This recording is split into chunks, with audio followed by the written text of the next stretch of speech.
Hey guys, what's going on? Claykeysult back again with another unit spotlight. I know you guys have been waiting on this one and I apologize, but it's for Elza. And Elza comes to us from the Brave Frontier collab. So guys, if you're watching this maybe in the future, you didn't get your hands on Elza, she was a limited edition character. So unless they bring her back on another banner, she's not currently in the summoning pool, so you cannot obtain her. Kind of sucks, but she comes in at a 5-star base going up to 6-star. So meaning you're gonna have to get a rainbow to come down to be able to grab this girl, and it's gonna have to be on banner to get her, remember. The stats go like this: HP 4152, MP 160, attack 176, defense 126, magic 114, and spirit 124. So pretty good attack and HP stats here. And this is where it's kind of rough for her. She can only equip spears and lances, and she can only equip hats, cloths, light armor, and then an accessory, and that's it, guys. So the equipment on her is kind of rough, but in the end, she's definitely well worth it, guys, and we'll get into that in a minute. Going over her Trust Mastery, it's the Demon Scythe, which works perfect for her, and that's why I love it. Attack 120 with a dark element on it, and it's obviously a spear, a lance. Put this on her, and you're going to really enjoy it if you can farm this TM. Very good TM. One of the top attack weapons we have in the game. Has a dark element on it. I mean, it's a Demon Scythe. You probably expect it to have a dark element on it. Moving on to all of her abilities, we have Enfeebling Slash. This is going to do physical damage and 30% chance to poison or disease your opponent. I can see this being useful perhaps in the arena. Maybe you just want to put some poison on somebody, things like that. It's a 30% chance, so kind of weak, but maybe a boss happens to be really resistant to your elements or your weapons, things like that. You just want to proc a poison on him. At least you have that as an option. Now, it's not the best option, but it's cool that it's in her kit. The next up, we have Maneater. It's a passive. Everybody should know what these passives are at this point. It's going to increase your physical damage by 50% to humans, which is awesome. Increasing your damage by 50% pretty much in any way is always amazing, and this is going to do a lot for you. Another cool move she has is called Lance. Physical damage with 20% HP drain, and then another physical damage with a 10% MP drain to 1. So if you need to get some HP back, maybe get some MP back, things like that, she has Lance to help her out there. Just another, tool that she can use that's inside of her kit, which is why she's really good. Moving on, she gets another ability called Dark Prayer. Attack, defense, magic, and spirit up by 50%, and you're going to cure all status elements off of you, which is amazing. 50% is pretty high, and also it comes with a self-Asuna, self-get all the status elements. It's amazing. This is an amazing ability. Obviously, if you guys didn't know this, buffs don't stack, but 50% is really, really high up there for all the stats, and to be able to just do it to yourself, she's really good at protecting herself and allowing herself to become stronger. That her kit, she has everything she needs for herself. She's self-sustaining. Moving on to another great ability she has, the Ravaging Blow. This ability hits physical damage, and it takes down the opponent, the monster's defense and spirit by 50% for 3 turns. So know you're used to like full break, you're used to other breaks. This is the best break we've had so far in global at 50%. Now, you're not breaking their attack and their magic, but you are going to do a hell of a lot of damage to an opponent when you break them down by 50%. So Ravaging Blow is one of her best abilities. I don't want to say it's her best ability, but it's like second at least, or first. It's really close. It's really close. She also gets Demon Killer. So not only does she get Man Killer, she's got Demon Killer on her. So if she ever fights a demon, she's going to be doing 50% more physical damage to it, which is amazing. Anytime you can get killer abilities on your physical damage dealing units, it's always a plus. It's always a good thing. And the fact that she gets 2 just makes her out of this world good. Next, she has another passive, which I find kind of funny, but it's awesome. It's called Dark Reaper. It's a passive, right? You get 50% to your attack and dark resist when you equip a spear or a lance. That's all she can equip. So if you equipped her, bada bing, bada boom, you get 50% to your attack and dark resist, which makes her attack go out the wazoo. It makes her super strong. Dark Reaper passive, you might say, well, there's no other way to equip her. If you equip things like equip large sword, equipped gun, I don't know, what else, equipped axe from Lonnie, things like that, you can always equip her different. But you guys always want to make sure that there's a spear lance on her, because it's going to give her that 50% attack and dark resist, which is going to be amazing. She also gets auto refresh, which is, always nice to have. MP recovery 5% every turn. You don't know know how good this ability is until you get to a point where you're running low on mana. You just need to get that one little more move out, and you don't have time to use an ether or anything like that, or you're in the PvP arena and somebody osmoses you and you're like, well, I don't have any way to get my MP back, my healer doesn't do that. Well, now you got auto refresh, and that's when it triggers like, holy shit, this move is actually pretty good. So that's really nice for her to have it on there. That's also a passive. She has another passive. She got a lot of passives, guys.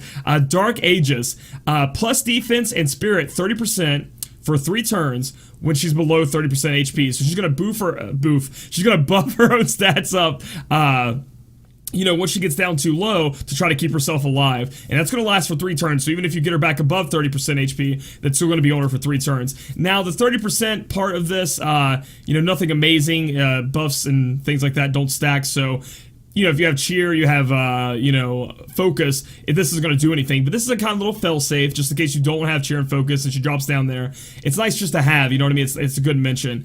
She also has Dark Favor, which is an auto-revive to 90% HP for 3 turns itself. So what this means is if you cast this on yourself for 3 turns after that, if you get killed, you're coming back to life with 90% HP. Amazing. If you know there's going to be a big hitting move and you're not sure if you'll survive, just go ahead and cast this on yourself so you can get right back up just in case you do go down. And finally, her best ability in my opinion, Madness Rush. Okay, this is like a juiced up barrage in my opinion. 3 physical damage attacks, and now these attacks hit harder than your barrage hitting attacks, so just really, really hard. To random enemies, just like barrage, but it also gives her a buff that increases her limit break fill rate, I think by 100%. For 3 turns, I do believe. So this is going to help her use her limit break, which is awesome. We'll get to that in a minute. But like this does so much damage, guys. I know it does it to random enemies, so you know, there's not really, you can't really direct it if you need to, unless there's only one enemy, which would be a boss, and you just hit him 3 times really hard, put dual wield on her, you're going to hit so much more. It's like, it's insane. It's awesome. So Madness Rush is really, really good. Now we get to her limit break, which is Soul Eclipse. It's going to do dark physical damage to all enemies, and normally I would just shrug off limit burst, right, or limit breaks. I'm always like, guys, don't worry about these. There aren't a lot of good ones. This is one of the good ones, guys. It does hit really hard. It's an AoE. It hits a lot. It's just massive. It's actually one of the better limit breaks. If I had to choose, it would be like Sea Soul, X Death, and then perhaps Soul Eclipse on the Elza could be in the top 3 for a limit burst you might want to consider leveling up. So I would say this is a great limit burst to use. Does a lot of damage, guys. It does a lot of damage. Let's talk about like what makes Elza weak. Okay, so her equipment we've already talked about, that makes her weak, right? She can't equip a lot of things unless you have TMs to help her equip, you know, different weapons, things like that. Another weakness of Elza is she doesn't have a lot of AoE moves. Yes, we just talked about her awesome limit break, but besides that, she really only has the random barrage ability and, you know, one-on-one abilities, things she can do to one opponent. So she's kind of weak when it comes to doing AoE damage. Other than that, Elza's a great physical damage dealer, guys. She's one of the top tier ones. I really like her. She's wrecking people in PvP. She's got that awesome break on her, the best break in global right now. So you smack them with that 50% debuff and then let your team go to town on the opponent, the enemy. It's really awesome. So, you know, if you're looking to use Elza, she's great at physical damage dealing. She's great at single target. She does have a little bit of AoE, but that's kind of where she flounders a little bit. Let's talk about builds, okay, guys? So we're going to talk about the free-to-play build. You know, the build that I think you guys out there should be able to get. You have to equip the lance, a Spirit Sewer, Death Scythe. We got that from the Halloween event. That's going to be your best option, I think, in the free-to-play realm. There's also the spear that we're getting out of the actual event you guys can pick up that's going on right now, the Brave Frontier event, but it's way, way worse than Death Scythe, so I would definitely stick with Death Scythe. Then the Tiger Mask, the Black Belt Gi, excuse me, and 2 Hero Rings. That's pretty much the standard when it comes to physical damage units. You guys will get sick of hearing me say it, but it is the best right now. Could change in the future when we get new items and stuff like that, but for right now, that's what you want to use. As far as materia for free-to-play players, people who don't have TMs, Tablet of Rune is a TM you can get for her exclusively for Elza. You can only get one from the event. That's something you definitely want to pick up for Karma from King Mog. It gives you 20% to your attack, and that's like pretty much all she wrote. That's what you want it for. You want to boost this girl's attack up to do as much as you can, and then you can put some attack 10% on her. We will get a recipe soon in Global to make more of those. If you want her to be a little more tanky, a little more resistant, you can put defense on her, HP, things like like that. Now let's talk about if you do well out. If you do happen to have a lot of TMs, what are you going to put on her? Well, you're going to obviously throw in her Demon Scythe, which is amazing, you know. It's a spear, it's got 120 attack, Dark Element, what's not to like. And then, you know, I'm going to go with Deathbringer here. You could definitely go 2 Demon Scythes and maybe squeeze out a little bit more attack, for giving us a materia slot we could use later. But Deathbringer is going to give you that 120 attack, the Dark Element, and then the Man Killer passive that's on Deathbringer that is going to stack with your Man Eater, and that's just going to make you do tons of damage to humans. So that's my dream. That's my dream build right there. Then we're going to have the Black Cow from Hayate. We're going to have the Brave Suit, which comes from Ramza. We're going to have the double bracers from Gafgarian, who is on a banner coming out soon, guys. So pick them up if you can. And then we're going to talk about what her materias look like, her you know, her abilities. Tablet of Rune, obviously, as I talked about before, please, please, please, if you have Elza, pick it up.